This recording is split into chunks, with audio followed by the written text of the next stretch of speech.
Assalamualaikum warahmatullahi wabarakatuh. Kembali lagi di channel Wiwis Horor. Masih bersama saya Mas biasa. Kali ini saya akan melanjutkan cerita yang kemarin dengan judul Dendam Arwah Gadis yang Dinodai. Cerita ini ditulis oleh Kak Meira. Jadi buat kalian yang ingin membaca ceritanya secara langsung, kalian bisa kunjungi link dan profil yang sudah saya sertakan di deskripsi.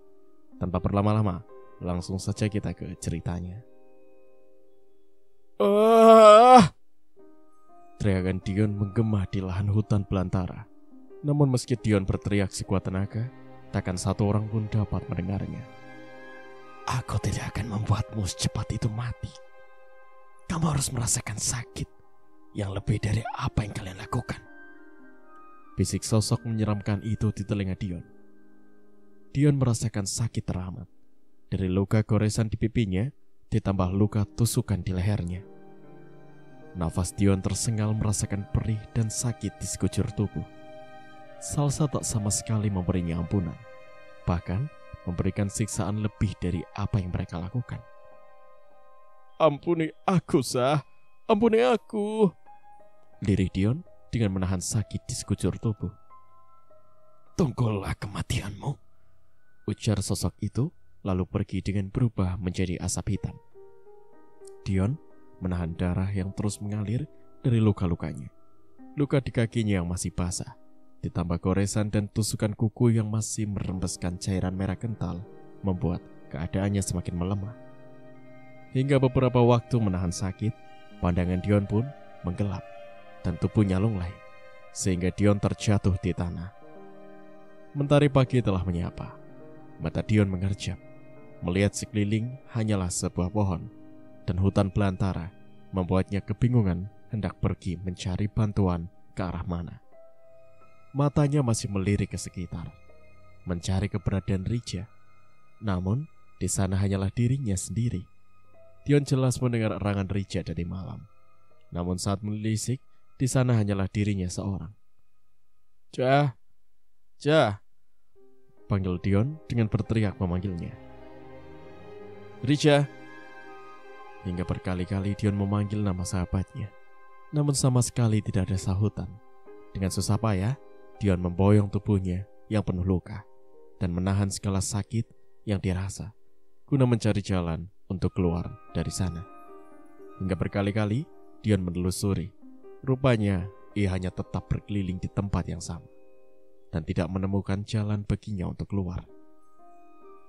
Kenapa hanya muter-muter di tempat yang sama sih? Dengan mengusar rambutnya dengan kasar dan nafas yang sudah terengah-engah, Dion merasakan kekecewaan karena tidak kunjung keluar dari tempatnya. Rija, lu di mana? Gue takut, Jak, lirih Dion.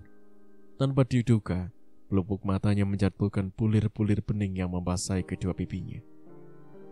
Maafin aku, Sa. Maafin aku. Aku tahu aku salah, ampuni aku lah, batin Dion. Dengan derayan air mata, ia terus membatin memohon ampunan Salsa. Hingga waktu terus berjalan, Dion masih di tempat yang sama, tanpa makanan dan minuman, serta tanpa teman dan keluarga. Hidupnya merasa tersiksa, namun segala cara yang dilakukan tak dapat merebus semuanya. Setelah kejadian beberapa waktu lalu, Dinda dan keluarga berusaha menerima kenyataan. Bersyukur karena pelaku pembunuhan Salsa sudah terungkap. Meski Dinda masih merasa ada hal yang masih mengganjal hatinya. Hari ini, tepat 40 hari Salsa meninggal. Dinda hendak menjenguk Hendra dan mencoba berdamai dengan keadaan. Meski luka di hati mereka belum sembuh sempurna, namun Hendra pernah menjadi bagian dari hidup mereka. Mau kemana, Din? Sepertinya kamu terburu-buru begitu. Kamu tidak lupa kan? Kita akan mengadakan 40 hari kematian adik kamu, tanya Siska yang melihat Dinda tengah bersiap. Dinda mau ke rumah sakit, Bu. Mau jenguk Hendra, juga memberitahu Aceng dan Isma akan 40 harinya Salsa, jawab Dinda tenang. Untuk apa kamu memberitahu mereka? Apa mereka akan peduli dengan adikmu? Apa hanya akan menertawakan kepergiannya? Hardik Siska merasa tak suka dengan jawaban Dinda. Tidak, Bu. Jika kita bersikap sama, apa bedanya dengan mereka? Biarlah itu menjadi urusan mereka. Kita cukup menonton dengan apa yang akan mereka alami ke depannya. Terserah kamu saja.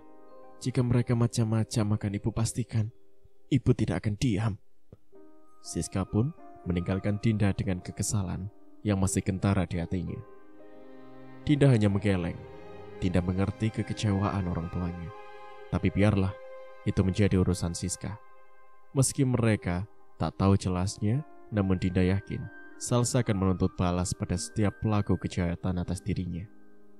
Dinda pun mengambil tas yang berisikan dompet, gawai dan lain-lainnya, lalu beranjak melangkah meninggalkan kamar dan menemui Siska kembali. Ibu, Dinda pamit ya. Ayah, titip ibu sebentar ya. Terlihat Siska yang sedang duduk dengan Rian, sehingga Dinda pun langsung berpamitan kepada keduanya. Loh, mau kemana? Tanya Rian. Mau ke rumah sakit ya. Mau menjenguk Hendra. Juga mau mengabarkan soal 40 hari Salsa pada mbaknya. Oh, baiklah. Hati-hati ya, kata Rian dengan melirik sekilas pada Siska. Ya sudah, Dinda pamit ya. Dinda pun berpamitan dengan tak lupa mencium kedua tangan ibu dan ayahnya. Seperti biasa, Dinda diantar Tarman dan segera meninggalkan kediamannya. Sepanjang perjalanan, Dinda dan supirnya mengobrol saat masih keberadaan Salsa, dari soal kecil hingga besar. Dan bahagia juga tidaknya mereka sama-sama bercerita, sehingga membuat Dinda kembali mengingat dasar dari meninggalnya Salsa. Non Salsa akan membalas semua yang menyangkut pembunuhannya. Non Dinda lihat saja kabar yang akan non terima nanti, kata Tarman dengan tatapan tetap lurus menatap jalanan. Kok Papa bisa tahu? Jika non bisa melihat kehadiran non Salsa, non akan tahu seperti apa rasa kecewa dan sakitnya, sehingga menimbulkan rasa dendam dalam hatinya. Dinda tak menjawab, hanya menatap Tarman dengan pertanyaan-pertanyaan di dalam pikirannya. Tidak semua, baik di dunia, akan melakukan hal sama setelah menjadi arwah. Dan yang dialami non Salsa bahkan sebuah perlakuan yang keji, juga kejam, sambungnya lagi, membuat Dinda semakin terheran-heran. Arwah, Dinda mengulang satu kalimat yang diucapkan Tarman. Iya, mungkin arwah non Salsa belum tenang, padahal kepergiannya sudah menginjak 40 hari, saut Tarman lagi. Apa benar, Pak? Jika kita meninggal dengan cara tak wajar, arwahnya akan gentayangan menuntut balas. Bukan arwahnya kok, Non. Hanya yang saya tahu, katanya ibarat kita meninggal, yang masih ada dalam lingkungan kita itu jin korinnya. Selagi masih ada permasalahan yang belum tuntas, maka dia akan tetap tinggal hingga urusannya kelar, jelas Tarman panjang lebar. Sepanjang perjalanan, Tarman mencoba menjelaskan perihal pembalasan yang sedang terjadi pada pelaku pembunuhan majikannya, membuat Dinda semakin percaya bahwa jin korin Salsa tidak akan tinggal diam. Tak berselang lama, mobil yang Dinda tumpangi sudah sampai di depan gedung. Gedung yang bernuansa menyedihkan karena setiap orang berada di sana, mulai dari yang sehat, yang sakit, bahkan hingga yang meninggal juga melahirkan. Ada. Dinda turun dari mobilnya dan meninggalkan Tarman yang menunggunya di sana. Dengan langkah yang santai, Dinda menuju ruangan Hendra. Namun lagi, kakinya terhenti melihat tangisan kedua perempuan yang seperti dikenalnya. Om, Tante, sapa Dinda pada Rosa dan Rudi. Dinda. Rudi menoleh mendengar suara seseorang menyapanya. Ada apa ini? Kenapa ramai seperti ini? Dan Tante, kenapa dengannya? Tanya Dinda dengan menelisik keadaan sekitar. Kami... Din, maafin Tante. Maafin anak Tante. Ampuni dia, Din. Tolong kembalikan Dion pada kami. Ucapan Rudi terpotong dengan Rosa yang bersujud dan memohon ampunan pada Dinda agar Dion kembali. Maksud tante apa? Apa maksudnya kembalikan Dion? Bukannya Dion dirawat dan dijaga di sini? Dinda menautkan alis dan bertanya-tanya dengan ucapan Rosa. Dion menghilang sejak semalam bersama Rija dan sampai sekarang belum ditemukan. Lirik Rosa dengan tatapan sendu dan wajah menunduk. Dinda melongo mendengar kabar baru lagi. Entah ini kebetulan atau memang ini benar adanya. Jika yang Tarman katakan adalah kenyataan, bahwa dirinya akan mendapat kabar tak terduga lagi. Maaf tante, Dinda tidak tahu urusan Dion lagi. Dinda sudah memberikannya pada hukum. Jika Dion hilang, mungkin ada hal lain yang harus menuntaskan urusannya. Dan itu bukan Dinda atau keluarga Dinda. Ujar Dinda dengan wajah datar. Dinda masih merasakan sakit dan kecewa atas perbuatan Dion, sehingga Dinda tak dapat menghentikan yang terjadi. Dinda tahu mungkin hilangnya Dion ada kaitannya dengan Salsa, namun ia sendiri tak ingin ikut campur dengan pembalasannya. Tante mohon, bantu kami menemukan Dion, melas Rosa dengan menangkup kedua tangannya. Bantu kami, temukan anak om dan tante dalam keadaan hidup atau mati, timbal Rudi membuat Rosa semakin terisak. Dinda pamit, masih banyak urusan yang lain. Dinda pun melenggang pergi meninggalkan Rosa dan Rudi yang masih berdiri berharap kepedulian Dinda. Namun alih-alih mendapat kepedulian, Dinda sama sekali tak memberi kesempatan. Ini sudah jalannya dan takdirnya. Sejauh mana berlari dia akan tetap datang mengejarnya. Gumam Dinda dengan langkah gontai. Dinda berusaha tenang dan tetap berpikir dengan benar tentang apa yang terjadi. Beberapa menit berjalan, rupanya ia telah berada di depan ruangan Hendra. Namun saat hendak mengetuk pintu, pendengarannya tiba-tiba dikejutkan dengan suara seseorang yang tengah beradu mulut di dalam sana. Sudahlah Fit, kamu tenang. Keadaan Hendra belum pulih. Kamu harusnya membantu penyembuhan Hendra, bukan malah membuat keadaan semakin runyam seperti ini. Suara Isma terdengar jelas oleh Dinda dari balik pintu yang terbuka memberikan sedikit celah. Aku capek mbak. Dari sejak Hendra sadar hanya nama Salsa yang terus disebutnya. Aku ini tunangannya mbak, bukan Salsa perempuan yang sudah mati itu, saut Vita yang tak mau kalah. Ucapannya terdengar jelas oleh Dinda, membuat Dinda mengepalkan tangan, namun tetap berusaha ditahannya. Sebuah tamparan mendarat di pipi kiri Vita. Acing tak terima dengan ucapan Vita tentang Salsa, sehingga membuatnya tak mampu menahan amarah. Jangan pernah sekalipun mulutmu digunakan untuk menyebut nama Salsa, karena sama sekali mulut kotormu itu tak pantas menyebut namanya. Hardik Ajeng dengan tangan terus menunjuk wajah Vita, dan tanpa mereka sadari, Dinda melihat kejadian yang sedang mereka tayangkan. Dinda terus senyum sinis melihat Vita tengah berada dalam keadaan terpojok. Dinda akan melihat sampai mana Vita bertahan dalam keadaan yang sekarang mereka tujukan. Pertunjukannya yang sangat bagus, dan aku penonton pertama yang melihatnya. Batin Dinda dengan senyum yang tak lepas dari bibir renungnya. Setelah cukup lama Dinda mendengarkan, akhirnya ia mengakhiri drama yang sedang terjadi, sehingga membuat semua yang berada di sana menoleh pada asal suara. Dengan cepat Acing membuka pintu ruangan, dan seketika wajahnya berubah setelah melihat sosok yang berada di hadapannya. Dinda, maaf, apa aku mengganggu kalian? Ucap Dinda dengan mata yang terus melirik ke seluruh ruangan. Tidak. Kenapa memangnya? Jawab Acing terbata. Aku kesini. Kamu janji tidak akan pergi dari aku lagi. Kamu janji tidak akan meninggalkan aku lagi kan sayang? Suara seseorang membuat ucapan Dinda tergantung, membuat Dinda melirik pada asal suara. Terlihat Hendra yang menatap tembok sambil terus berbicara sendiri. Janji ya, kamu tidak akan pergi lagi, Sa. Kalimat yang Hendra ucapkan membuat Dinda terkejut, sehingga dengan pelan kakinya melangkah mendekati Hendra. Salsa, ucap Dinda sesaat setelah berhadapan dengan Hendra.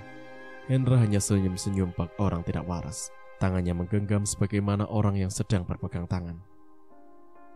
Iya Din, Hendra sadar sejak 3 hari lalu. Namun keadaannya seperti itu. Yang ada dalam ingatannya hanya Salsa. Jelas Ajeng dengan wajah menunduk. Dinda memandangi keadaan Hendra. Tubuhnya yang kurus kering dan wajahnya yang pucat terlihat mengkhawatirkan oleh Dinda. Dinda pun memundurkan langkahnya, menjauh dari ranjang, dan kembali menatap 3 wanita yang tengah berdiri, tanpa mau bicara sepatah kata pun selain Ajeng. Oh, ya, aku kesini hanya ingin memberitahu kalian bahwa kami akan mengadakan acara 40 hari meninggalnya Salsa. Dan ini, aku bawakan buah juga untuk Hendra. Jika berkenan datang silakan. Tidak juga tidak apa-apa. Jelas Dinda dengan tatapan tak lepas menatap Vita. Kapan acaranya, Din? Tanya Ajeng. Nanti malam. Maaf, sepertinya aku tidak bisa hadir. Tapi Ajeng akan aku usahakan agar bisa datang. Maaf, bukan tidak mau, tapi kamu bisa lihat sendiri kondisi Hendra sekarang kan? Kata Isma dengan lirih. Entah mengapa, Isma yang dulu tegas kini seakan menjadi pendiam. Bahkan bicara pun hanya seperlunya saja. Oh, tidak apa-apa. Aku juga tidak memaksa. Aku kesini hanya memberitahu, karena bagaimanapun, kalian pernah menjadi bagian dari kami. Meski tidak sampai bersatu. Kata Dinda dengan sedikit menatap Vita sinis. Kalau begitu, nanti aku datang. Ajeng mengiyakan dengan senyum yang mengembang. Baiklah, kalau begitu aku pamit. Tanpa menoleh kembali, Dinda pun melenggang pergi meninggalkan ruangan Hendra. Dinda merasa jika Vita juga ada kaitannya dengan kematian Salsa, karena dirinya adalah sahabat terdekat selama yang Dinda ketahui. Vita memang sahabatnya, namun tak jarang Dinda melihat sisi lain di sikap baiknya, sehingga Dinda seringkali menjadi jarak antara Salsa dengan sahabat lainnya. Dinda kembali bertemu Rosa setelah cukup jauh dari ruangan Hendra, dan Rosa kembali memohon untuk Dinda mau membantu menemukan Dion. Dinda tidak tahu tentang keberadaan Dion, Tante. Jadi Dinda bisa bantu apa? Ujar Dinda dengan wajah bingung karena dirinya tidak tahu menahu soal hilangnya Dion. Din, Om mohon bantuannya. Dion memang bukan anak kandung Om, tapi Om sudah menganggapnya seperti anak sendiri. Tolong bantu kami, Din. Melas Rudi dengan memohon kepada Dinda. Ya, memang Rudi bukanlah ayah kandung Dion. Sejak Dion berumur 15 tahun, ayahnya meninggal karena kecelakaan. Sehingga Rian dan Siska memberi empati pada Dion dan Rosa. Karena Febian Pratama, ayah Dion adalah sahabat dekat dari ayah Dinda. Dinda harus membantu apa, Om? Sedang Dinda saja tidak tahu di mana Dion. Mereka sama-sama hilang akal. Hilangnya Dion membuat keadaan semakin gelisah. Belum Dinda bisa memikirkan tentang Hendra dan keadaannya. Namun masalah Dion dan Rija menjadi pemicu pikirannya. Rosa. Suara seseorang membuat ucapan Dinda terhenti. Mereka berbalik menatap sosok yang memanggil Rosa. Siska, Bondan, apa kalian sudah dapat kabar tentang Dion? Bagaimana dengan anak kami? Lirik Siska dengan genangan air mata di pelupuk matanya. Kami pun sama, belum mendapat kabar. Kami sendiri sudah bingung hendak mencari kemana. Saud Rudi. Saya pamit, Om, Tante, karena masih banyak kerjaan yang harus saya kerjakan. Ucap Dinda, namun lagi-lagi kepergiannya ditahan oleh Rosa. Tante mohon jangan pergi, Din. Bantu kami menemukan Dion dan Rija. Siapa dia, Sa? Kenapa kamu memohon kepadanya? Tanya Siska dengan mengerutkan dahinya. Dia Dinda, kakak gadis yang sudah menjadi korban kekejaman anak kita. Kata-kata Rosa membuat mata Dinda membulat dan membuat Siska semakin merasakan kesalahan. Dinda, kakaknya Salsa. Salsa yang selalu Rija sebut-sebut namanya. Ucap Siska terbata. Bibirnya bergetar. Rosa hanya mengangguk dengan wajah yang terbenam pada dada bidang Rudi. Siska pun meremas dadanya. Bondan dengan sikap memeluk Siska berusaha membuatnya tenang. Keadaan semakin membuat Dinda yakin Dion dan Rija hilang. Apa kalian sudah cukup merasakan dengan apa yang kami rasakan saat kami kehilangan Salsa. Ucap Dinda datar tanpa ekspresi. Siska dan Rosa, juga Rudi dan Bondan menatap Dinda dengan penuh tanya. Maksud kamu apa, Dinda? Jangan bicara yang tidak-tidak. Yang kalian rasakan mungkin baru saja permulaan. Belum sampai melihat jasad anak kalian dalam keadaan yang mengenaskan, bukan? Tapi kalian sudah merajau memohon bantuanku. Tapi saat kami mencari Salsa dulu, di mana kalian? Apa bisa aku meminta bantuan kalian? Bahkan Dion pun sembunyi karena ketakutan. Tidak hanya Dion, Hendra sendiri pun malah asyik dengan wanita lain, bahkan mengabaikan keselamatan Salsa. Tugas Dinda dengan dada yang terasa kembali sesak, mengingat bagaimana kondisi adiknya saat ditemukan. Mereka hanya tertunduk. Apa yang diucapkan Dinda memang sangat menyakiti. Namun perbuatan Dion, anak mereka, lebih menyakitkan lagi, sehingga apa yang Dinda katakan dibenarkan oleh mereka. Maafkan anak kami, liris Siska dengan wajah menunduk, dan tangis yang terus menjadi penghias di wajah orang tua Rija. Simpan saja kata maafnya, Tante. Aku tidak lagi membutuhkan itu. Maaf, saya permisi. Dinda pun meninggalkan mereka yang masih berdiri dengan isak tangisnya. Permohonan kedua orang tua Dion yang Dinda sama sekali tak membuatnya peduli. Dinda, tunggu. Tante mohon bantu kami. Teriakan Rosa bagi angin yang berlalu dan berhembus menerpa telinganya. Dinda sama sekali tak memiliki niat untuk memberi kesempatan pada orang-orang yang telah berbuat jahat pada adiknya. Tanpa terasa pipi Dinda telah basah. Sesaat akan memasuki mobilnya, Dinda menghapus air matanya dengan kasar. Rasa sakit dan kecewa ini Dinda rasakan kembali. Aku tidak boleh lemah. Untuk apa peduli pada manusia yang telah berbuat keji pada Salsa? Apa mereka juga peduli padanya saat itu? Gumam Dinda, lalu masuk ke dalam mobil dengan tergesa. Non, sudah beres. Sapa Tarman saat melihat Dinda telah duduk di kursi belakangnya. Sudah, Pak, kita langsung pulang saja. Tarman menyalakan mesin mobil, lalu melajukan mobilnya. Di perjalanan hanya keheningan yang menemani. Tidak ada obrolan atau pembicaraan yang mereka ucapkan. Tak lama, mobil sampai di halaman rumah. Dinda langsung turun dan disambut Siska yang tengah duduk dengan merangkai bunga-bunga yang habis dipetiknya dari belakang rumah. Dinda tak menyapa Siska. Ia melewatinya dan menerobos masuk tanpa sepatah kata.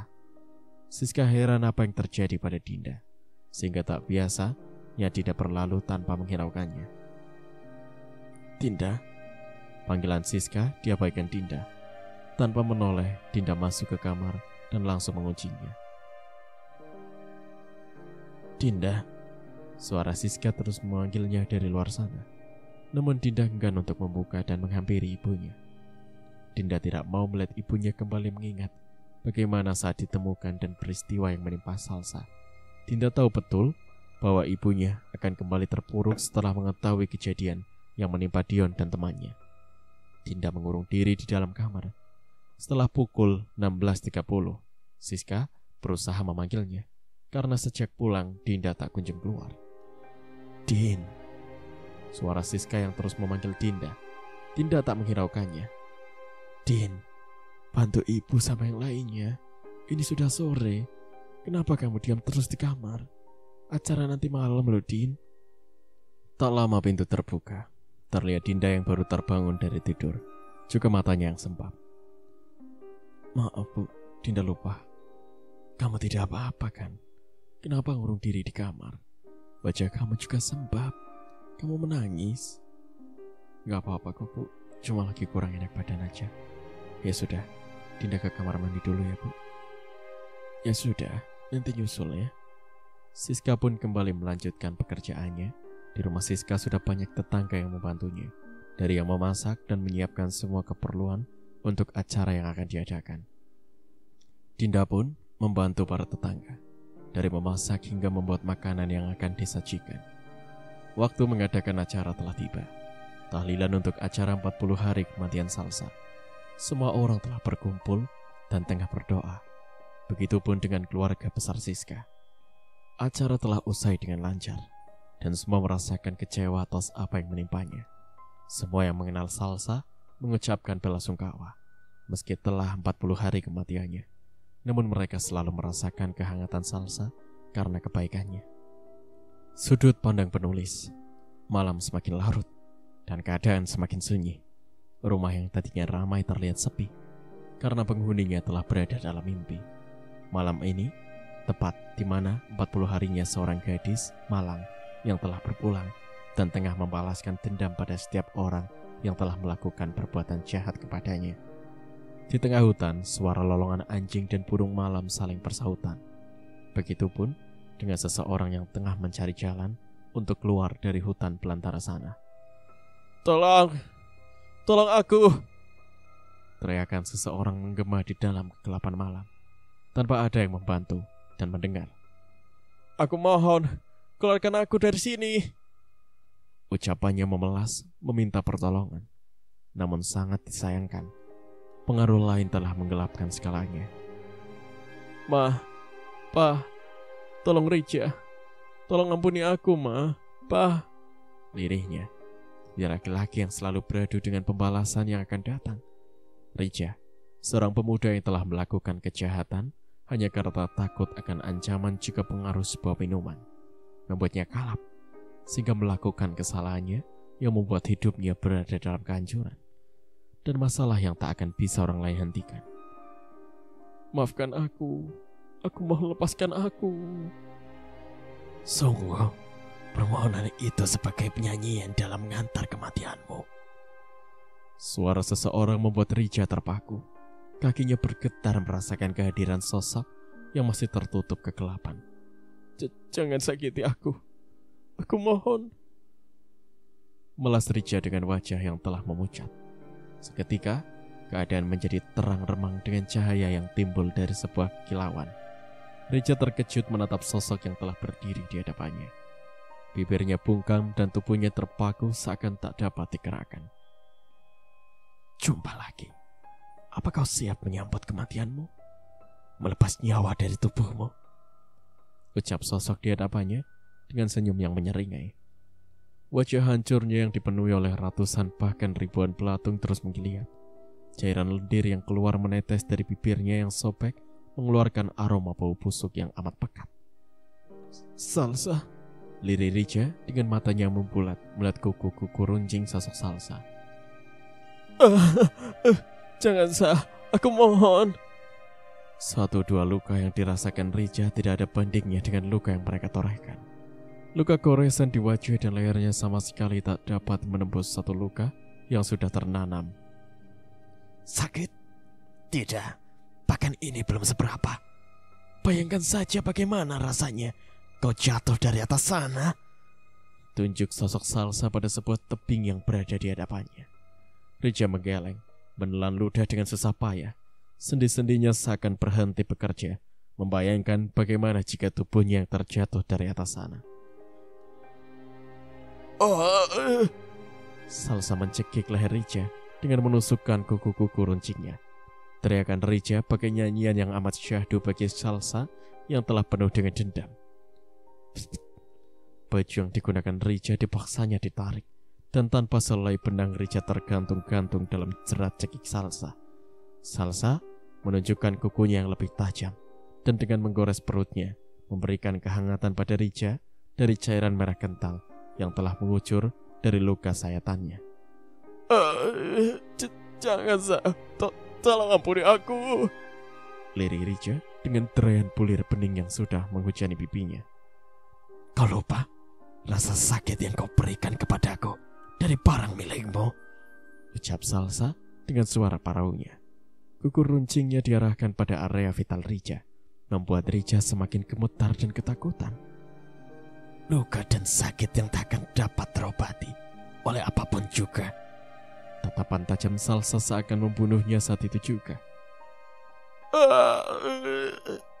Ampuni aku, Sa, ampun." "Bagaimana? Nikmat bukan rasanya? Lebih nikmat jika aku menelannya." Ucapan Salsa membuat mata Rija semakin dibanjiri oleh air mata. Dengan segala cara Rija mencoba meronta untuk melepaskan diri dari Salsa. Namun sayang 1000 kali sayang, Salsa terlebih dulu menancapkan kuku tajamnya pada alat vital Rija.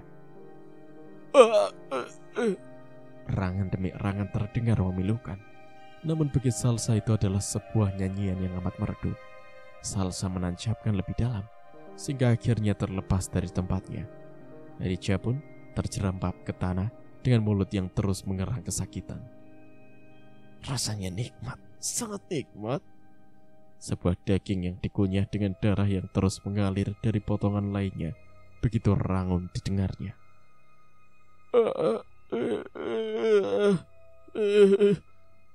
Waktunya kamu merasakan sakit yang kurasakan kala itu.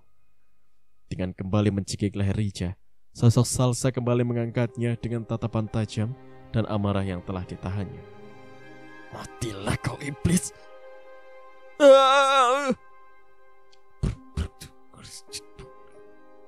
Salsa melempar tubuh Rija dari ketinggian tebing yang menjadi saksi perbuatan biadab mereka kepadanya.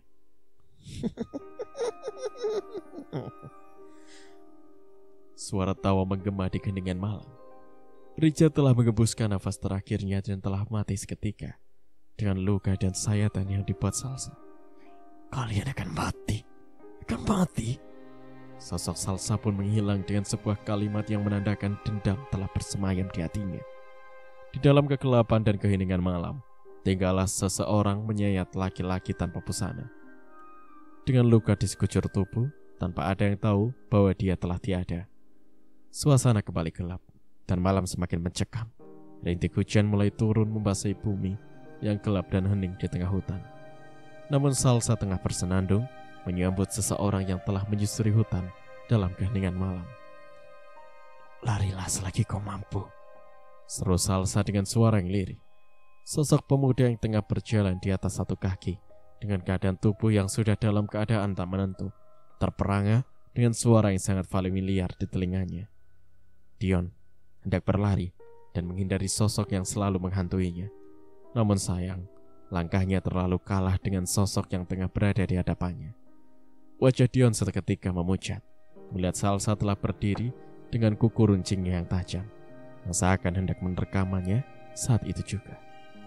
Larilah semampumu jika kau bisa, serengainya dengan bibir, mata yang terus menatap tajam. Dion tak dapat bergerak.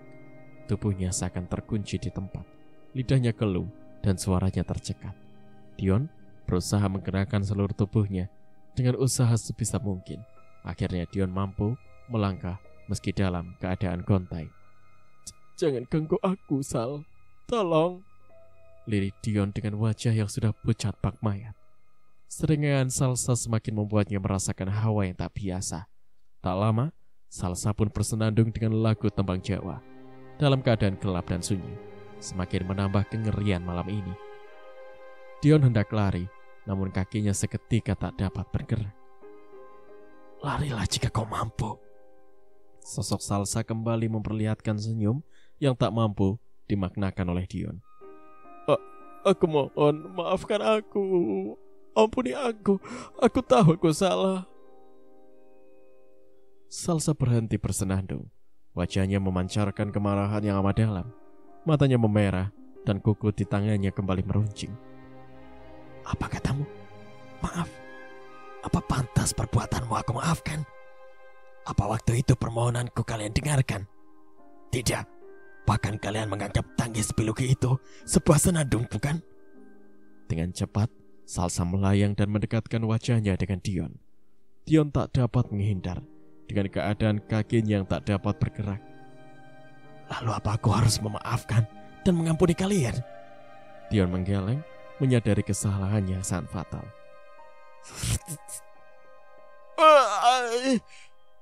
Sayatan yang Salsa buat tepat pada kelamin Dion membuat keheningan malam terpecahkan oleh erangan Dion. Sakitmu tidak seberapa dibanding luka yang kalian berikan kepadaku. Senyum Salsa yang mengembang di wajah yang kulitnya mengelupas dan melepuh, sehingga tercium aroma bau busuk dan bau anyir darah yang menyeruak, membuat Dion yang tengah merekang kesakitan merasakan perutnya diaduk sehingga ingin memuntahkan segala yang ada di dalamnya. Sahabatmu itu sudah menjadi teman-temanku. Mereka sudah bersamaku. Kini giliranmu. Ucapan sosok Salsa membuat mata Dion terpelalak. Tubuhnya seakan tak bernyawa. Dion tak percaya jika Rica telah tiada. Tadi malam ia masih mendengar aungan Rica. Tidak mungkin jika ia sudah pergi meninggalkannya. Namun tidak mungkin juga Salsa berbohong dengan perkataannya. Tidak mungkin. Kau pembunuh. Iblis pembunuh. Teriak Dion dengan wajah yang memerah. Iblis katamu? Siapa yang iblis? Aku? Apa kau? Dion kembali diam dengan wajah yang terus menatap sosok Salsa dengan kemarahan.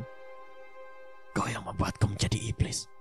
Lalu apa bedanya dengan kau yang membunuh setelah memperkosa dan menyiksa seseorang wanita? Ampuni aku. Aku hilaf, Sa. Aku hilaf. Jika kau hilaf, aku pun sama. Aku hilaf karena telah membunuh kedua temanmu dan juga membunuhmu. Perkataan Salsa nyaris membuat Dion tak berdaya. Dion kehabisan kata-kata untuk lari dari dendam Salsa. Dirinya tak tahu harus melakukan apa lagi untuk lepas dari jerat Salsa. Salsa sudah menahan gejolak di hatinya. Amarahnya semakin membuncah. Kalimat-kalimat Dion hanya semakin membuat dendamnya kian membara. Salsa mengangkat tubuh Dion dengan mencekik lehernya. Salsa ingin segera mengakhiri penderitaan pria yang telah tega memperkosanya, tanpa hati juga membunuh dan menyiksanya. Sa, tunggu. Suara seseorang menghentikan pergerakan Salsa yang hendak menghunuskan kuku runcingnya pada perut Dion. Salsa melirik pada arah suara. Suaranya sangat ia kenal dan amat sangat familiar di telinganya. Ibu. Seketika, Salsa berhenti dan kembali pada wajah aslinya. Iya, Nak. Ini ibu. Terlihat Siska, Dinda, dan Rian berada di sana. Tak lupa dengan orang tua Dion dan Rica. Jangan, Nak. Jangan lakukan itu kepadanya. Maafkanlah dia. Liris Siska dengan isak tangis yang terseduh di bibirnya. Tidak. Aku tidak akan membiarkan mereka tenang di dunia ini. Mereka yang memisahkanku dari orang-orang yang kusayang. Jangan, Sa. Kamu anak baik, Nak. Jangan kamu lakukan hal yang sama dengan apa yang mereka lakukan kepadamu. Itu sama saja. Ibu tahu kamu marah. Ibu juga sama. Kami sama marahnya dengan mereka. Tapi kita tidak boleh sama melakukan hal yang mereka lakukan terhadap kamu, Nak. Mereka yang membuatku seperti ini. Mereka yang menjadikanku iblis. Mereka yang menanam dendam dalam diriku. Jadi jangan salahkan aku yang membalas kebiadaban mereka dengan hal yang sama. Pakik Salsa dengan kemarahan yang tak mampu lagi ditahan olehnya. Dendam sudah membara di hatinya. Siapapun tak akan bisa membuatnya kembali menjadi manusia yang baik dan lemah. Kini Salsa berbeda. Ia bukan lagi jelmaan manusia, tapi sekarang ia telah menjadi iblis yang dipenuhi amarah dan dendam dalam hatinya. Tidak, Nak. Tidak. Siska menggeleng tak percaya dengan Salsa yang ada di hadapannya. Hentikan, Sa. Biarlah hukum yang bertanggung jawab atas perbuatannya. Biarlah kami membawanya. Ucap Rian dengan bibir gemetar. Salsa menatap tajam semua yang berada di sana. Terlihat Dinda yang tengah berdiri tanpa mengeluarkan kata-kata. Tidak akan aku biarkan siapapun menghalangi niat balas dendamku. Hardiknya dengan suara yang berat dan parau. Semua yang mendengar hanya terisak. Begitupun Rosa yang tak mampu berkata-kata melihat keadaan Dion yang tengah mengkhawatirkan. Dion berusaha kembali meronta. Pikirnya Salsa sedang tidak terlalu fokus kepadanya. Namun sayang, Salsa tidak sebodoh yang Dion pikir. Kau mau lari? Tidak akan kubiarkan. Salsa, Tante mohon, sayang. Lepaskan Dion, Tante mohon. Melas Rosa dengan bersimpuh dan mengadahkan kedua tangan di dadanya. Tidak, kalian harus merasakan apa yang aku rasakan. Kehilangan dan jauh dari semua yang mengasihi. Kalian harus merasakannya. Salsa kembali memekik menatap Rosa. Tanpa diduga, bulir bening membasahi kedua pipinya. Keadaan Salsa dijadikan kesempatan kembali untuk Dion lari dari jeratnya. Namun sayang sekali, lagi Salsa berhasil menahannya. Jangan menganggapku lemah, Dion Pratama. Salsa kembali mengangkat tubuh Dion dengan mencekik lehernya. Salsa, jangan nak. Salsa, jangan. Tante mohon. Teriakan permohonan yang melihat Dion sama sekali tak membuat Salsa peduli dan menghalangi niatnya. Nyawa tetap harus dibayar nyawa. Ini bukan soal lagi peduli dan rasa kemanusiaan. Yang ada dalam hatinya hanyalah dendam, dendam, dan dendam. Sah, hentikan. Begik Dinda yang baru kali pertama mengeluarkan sepatah kata. Hentikan, Dik. Jangan lagi menambah beban di perjalananmu. Pergilah dengan tenang. Biarlah kami yang mengurus semua duniamu. Ucap Dinda lirih, namun sedikit pun tak membuat Salsa berubah. Diam, jangan ikut campur urusanku. Aku tidak akan membiarkan semua yang terlibat bebas hidup di dunia, termasuk kalian yang berwajah munafik. Hentikan, nak. Ibu mohon jangan lakukan ini. Melas Siska berusaha menghentikan Salsa yang hendak kembali menghunuskan kuku runcingnya pada Dion. Salsa berpaling. Ia tak ingin hati lemahnya hanya karena orang-orang terkasihnya. Kau dengar apa yang mereka ucapkan? Mereka masih memberimu hati dan kesempatan. Mereka masih menyimpan empati dan rasa kasihan kepadamu, tapi tidak denganku. Begik Salsa yang semakin mengeratkan cekikannya, membuat Siska, Rian, dan Dinda semakin terseduh. Rosa dan Rudi pun terisak melihat keadaan anaknya yang seakan sekarat di tangan sosok mengerikan. Orangnya Dion sangat membuat Rosa sesak. Tangis pilunya menjadi nyanyian di tengah hutan belantara yang sunyi dan mencekam. Semua melihat bagaimana kondisi Dion yang semakin lemah di tangan Salsa. Kau harus mati. Kau harus menebus semua yang sudah kau lakukan kepadaku. Imbuh Salsa dengan mata yang menyala-nyala dan wajahnya yang semakin menyeramkan.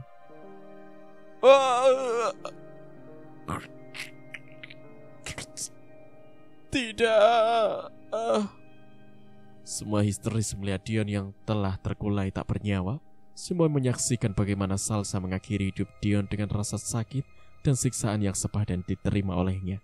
Rosa, Siska, dan Siska ibunya Rija histeris melihat jasad Dion yang terlempar ke jurang yang berada di lembah hutan di hadapan mereka. Semua isak tangis menjadi nyanyian syahdu di malam itu. Kematian Dion dan Rija menjadi sebuah duka amat memilukan bagi mereka. Maafkan aku, Bu. Ya, maafkan aku yang tak lagi dapat menghapus air mata ibu. Sekarang aku bukanlah yang dulu. Maafkan Salsa. Salsa pun berbalik dan menghilang di telan kegelapan malam. Sebuah mobil polisi telah sampai dan ambulan yang ikut serta. Mereka datang terlambat karena perjalanan yang jauh membuat mereka sulit untuk sampai dengan cepat. Pak Joko dan Pak Wisnu juga rekan lainnya menghampiri suara riuh dari dalam hutan belantara. Terlihat Dion yang sudah menjadi jasad tanpa busana dengan berbagai luka di tubuh dan wajahnya. Mohon maaf Pak, Bu, kami terlambat, ucap Pak Wisnu ketika mereka telah sampai di hadapan Siska dan Rosa. Mereka hanya menangis dan terseduh, merasakan tak percaya dengan apa yang dilihatnya barusan. Namun tak percaya pun semua terjadi di depan mata mereka. Boleh kami periksa korbannya Pak, ucap Pak Joko dan diangguki oleh Rudi. Pak, mana Rija, Pak? Di mana dia? Tanya Siska yang tidak melihat Rija sejak kedatangannya. Kita cari, Mah. Papa yakin dia berada di sekitar sini, saud Rudi. Dengan beberapa polisi yang tersisa, Bondan dan Siska mencari keberadaan Rija.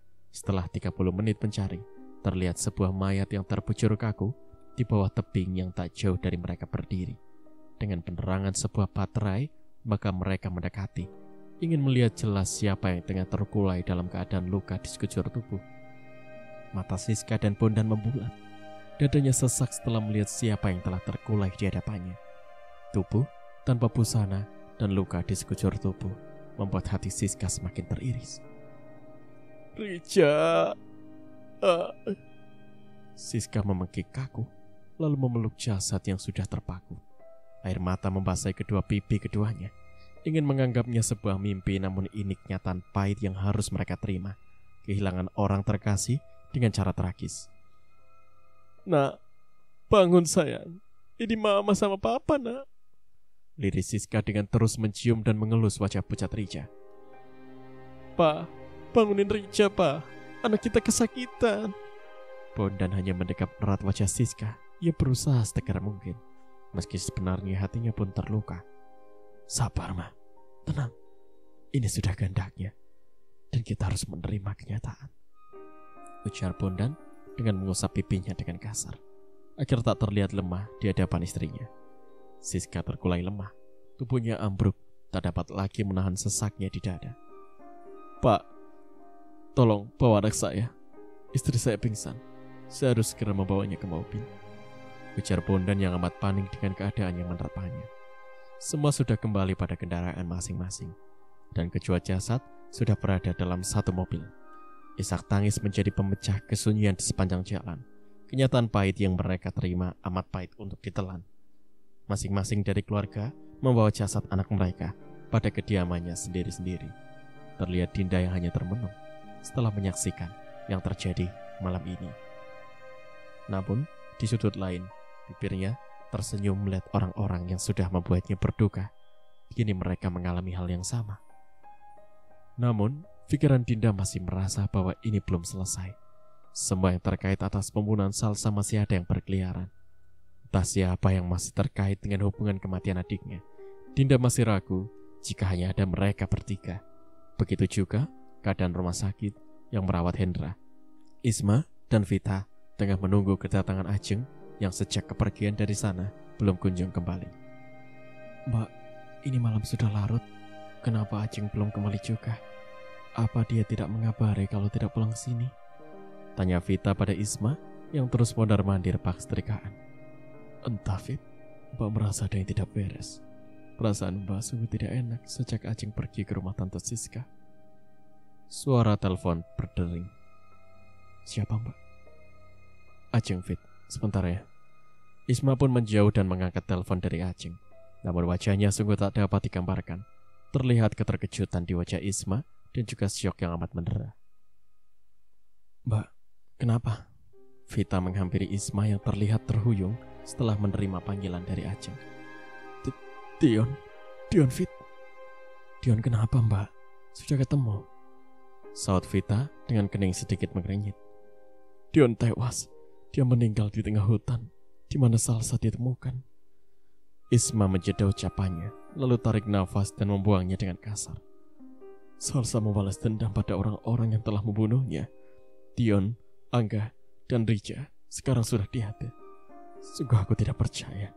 Namun kenyataannya yang terjadi membuatku terpaksa percaya bahwa Salsa bangkit untuk membalaskan perbuatan keji yang telah menimpanya." Ucapan Isma membuat Vita terperangah. Tubuhnya gemetar dan keringat dingin bercucuran. Tanpa menjawab perkataan Isma, Vita lunglai dan terjerembab, sehingga Isma dengan kaget membantunya kembali berdiri. "Sekarang aku tanya kepadamu, sungguh, apa kau tidak ada kaitannya dengan kematian Salsa, bukan?" Pertanyaan Isma membuat Vita semakin gugup dan gelisah. Kenapa? Kenapa kamu seperti orang ketakutan, Fit?" Kembali pertanyaan Isma membuat Vita sangat sulit untuk berkata-kata. "Mbak, Dion sangat dekat denganku. Lalu secepat inikah Dion pergi?" dusta Vita dengan berpura-pura syok atas kepergian Dion. "Sungguh, aku tidak tahu jika Mas Hendra adalah kekasih Salsa. Aku berteman dan bersahabat dengannya. Belum sekalipun Salsa menemuiku dengan Mas Hendra. Ia hanya selalu sendiri. Dan aku pikir kekasihnya bukan Mas Hendra yang menjadi tunanganku saat ini," sambung Vita sehingga membuat Isma sedikit lega. Mendengar ucapannya, namun Isma tidak tahu jika Vita tengah berdusta padanya dan menutupi kebohongan terbesar darinya. "Aku bukan tak suka atau membencinya. Namun hanya dengan cara itu agar aku bisa membuatnya membenci Hendra untuk merasa jengah atas perlakuanku. Dan ia pergi meninggalkan Hendra. Namun bukan berarti dengan cara seperti ini," lirik Isma dengan kelopak mata yang menggenang bak anak sungai. Isma merasa bersalah dan menyesal atas perbuatannya. Ia tahu kesalahannya tak dapat lagi ditebus oleh siapapun, karena semua telah terlambat. Jangan ambil Salsaku, jangan!" Suara teriakan seseorang membuat Isma terhenyak dan tergesa menghampiri asal suara. Hendra, tenang. Jangan pisahkan aku dengan Salsa, Mbak. Jangan bawa dia. Lirih Hendra dengan pipi yang sudah dibanjiri oleh air mata. Tidak, Hendra. Tidak akan ada yang mengambil Salsa dari kamu. Kamu yang tenang ya. Sekarang kamu istirahat. Ujar Isma kembali membaringkan Hendra di atas ranjang. Vita hanya merasakan panas dalam dadanya. Gemuruh yang bergejolak semakin tak terkendali melihat Hendra yang terus-menerus menyebut nama Salsa di hadapannya. Kamu yang sabar ya, Fit, ucap Isma sambil mengusap punggung Vita yang hanya mengangguk menanggapi ucapan Isma. Isma semakin merasa bersalah melihat keadaan Hendra yang semakin hari semakin parah. Andai Isma bisa mengulang waktu, dirinya akan mengerti akan keinginan Hendra kala itu, menolak perjodohannya dengan Vita. Namun sekarang apalah daya, nasi telah menjadi bubur, sehingga yang tak terjadi tak dapat terulang kembali. Menyesal tiada arti lagi, hanya kekecewaan yang kini menjalar di dalam hati. Keadaan Hendra menjadi pusat perhatian seluruh keluarga, dan musibah yang menempanya tidak ada yang tahu hingga kapan Hendra seperti sekarang. Keadaan Hendra masih perlu dalam pengawasan juga. Namun kabar yang didapat memungkinkan Isma meninggalkannya. Isma terlihat gusar dengan keadaan. Untuk pergi, Isma tak bisa meninggalkan Hendra dalam keadaan seperti ini. Jika tidak, ia pun tak mungkin membiarkan Rosa dalam kesedihan ini tanpa Isma menghadirinya. Mbak, suara Vita membuat Isma tersentak dari lamunan. Mbak, kenapa? Apa ada sesuatu? Tanya Vita dengan mendekatkan diri pada Isma. Mbak hanya bingung. Keadaan Hendra masih belum bisa ditinggal. Tapi tidak mungkin jika Mbak tidak menghadiri pemakaman Dion. Ya, meskipun Mbak tahu Tante Rosa dan Om Rudi pasti mengerti dengan keadaan kita. Tapi sungguh Mbak tidak enak, ujar Isma menerangkan kegundahan hatinya. Ya sudah, gak apa-apa Mbak. Tolong aja. Nanti aku nyusul. Biar Hendra aku yang jaga. Suara pintu terbuka membuat ucapan Isma terhenti dan sama-sama menoleh pada asal suara. Ajeng? Iya Mbak, maaf Ajeng terlambat. Tadi Ajeng nemenin saudara Tante Siska dulu, selagi mereka pergi, ucap Ajeng menjelaskan. Bagaimana? Apa yang terjadi sebenarnya?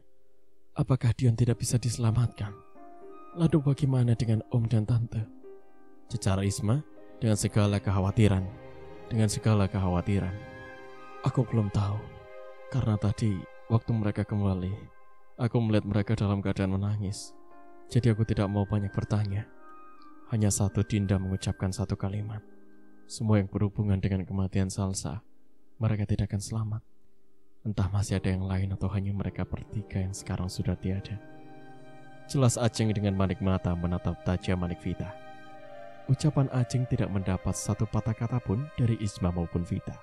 Namun terlihat Vita yang semakin gugup dengan perkataan Ajeng. Untuk kalimat terakhirnya, wajah Vita kembali memucat dan peluh kembali membasahi wajahnya. Apa kamu bisa menemani Hendra di sini? Mbak harus menemui Tante Rosa. Kasihan dia, pinta Isma pada Ajeng. Iya, lagi pula aku lelah untuk datang sekarang. Jadi boleh Mbak dulu saja, mumpung belum terlalu malam. Ya sudah, Vita, apa kamu mau ikut atau di sini? Tanya Isma pada Vita. Vita ikut aja Mbak, saut Vita dengan cepat. Isma dan Vita langsung meninggalkan Ajeng. Ajeng hanya terheran dengan tingkah Vita yang terasa aneh. Malam sudah menunjukkan pukul 11 malam lewat. Isma dan Vita sedang menuju rumah Rosa dengan perasaan yang sangat gelisah. Selama perjalanan, Vita tak mengeluarkan kata-kata. Isma yang memperhatikan merasa ada yang aneh dengan tingkahnya. Dalam keadaan mengendarai, Isma sama sekali tak ingin bertanya tentang Vita. Biarlah nanti dia akan bertanya, pikirnya. Pukul 12 malam, Isma telah tiba di halaman rumah Rosa. Dalam keadaan rumah yang masih ramai dengan pelayan yang penasaran dengan jasad Dion. Dengan langkah gontai, Vita dan Isma memaksakan kakinya untuk tetap berjalan. Terlihat orang-orang yang masih lulu lalang melihat kejadian yang menimpa keluarga Rosa.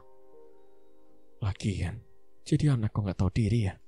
Udah diberikan ayah yang baik malah bikin malu dengan perbuatannya. Kan, kena asap akhirnya. Bisik tetangga yang sedang berkerumun melihat jasad Dion terdengar jelas di telinga Isma. Iya, dari dulu kalau dia tidak banyak dirawat di rumah Sirian, sahabat ayahnya, belum tentu dia sampai sekarang bisa bertahan. Timpal ibu yang berbadan gemuk. Semua bisik-bisik terdengar oleh Isma dan Vita. Kecewa dan malu dengan apa yang dilakukan Dion. Dan hal demikian membuatnya semakin merasa bersalah atas perlakuannya pada Salsa dulu. Andai Rian dan Siska memiliki hati yang dendam, mungkin mereka sendiri yang akan membunuhnya. Ujar kembali ibu berbadan tambun. Iya, kasihannya Bu Rosa dan Rudy pasti sangat terluka dengan keadaan yang menimpanya. Sepanjang perjalanan halaman rumah Rosa yang dipenuhi para tamu, terdengar jelas kalimat-kalimat yang seakan memakan hati. Namun Isma harus tetap tenang. Yang mereka ucapkan pun adalah kebenaran, sehingga dirinya tak mampu mengucapkan kata-kata yang akan semakin membuat mereka nyinyir dengan apa yang menimpa keluarganya.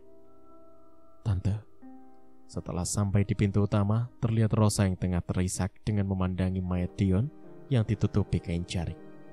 Isma. Rosa pun bangkit dan memeluk Isma dengan bulir bening yang terus membanjiri kedua pipinya. Sabar ya, Tan.